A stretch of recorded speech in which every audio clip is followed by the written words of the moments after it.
আপনি কি রোজা রেখেছেন? হ্যাঁ, রোজা রেখেছি বাপ। তো আপনাকে যদি 5,000 টাকা দিই, আপনি কি আমার সামনে এই রোজাটা ভাঙতে পারবেন? না, ভাঙতে পারবো না। তুমি লাখ টাকা দিলেও রোজা ভাঙতে পারবো না। আপনাকে যদি 5,000 টাকা দিই, তাহলে আপনি কি এই রোজাটা ভাঙতে পারবেন? জি না, রোজা ভাঙতে পারবো না। 5,000 আপনাকে যদি 5,000 টাকা দিই, আপনি কি এই রোজাটা ভাঙতে পারবেন? সভ্যতা কথা আমাদের পক্ষে সম্ভব নয়। না মানে ভাঙতে পারবেন কি আপনি? না, ভাঙতে পারবেন না? 5 লাখ টাকা দিলে হবে না। আমার জীবনে আমি কোনদিন রোজা নষ্ট করিনি একটাও। আজ 72-73 বছর বয়স হয়েছে, আমার জীবনে একটাও রোজা নষ্ট হয়নি। জি চাচা, আপনি কি 5,000 টাকার বিনিময়ে আপনি কি রোজাটা ভাঙতে পারবেন? না না, 5,000 কেন? ও জয় টাকাটাও রোজা ভাঙতে পারবো না। যদি 1,00,000 টাকা দিই? তাও পারবো না। যদি আপনাকে 2,00,000 টাকা দিই?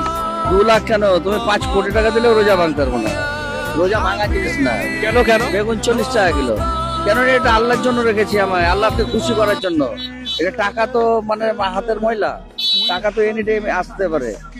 আল্লাহ খুশি হলে এই তো লাখ টাকা, আল্লাহ কোটি কোটি টাকা দিতে পারে।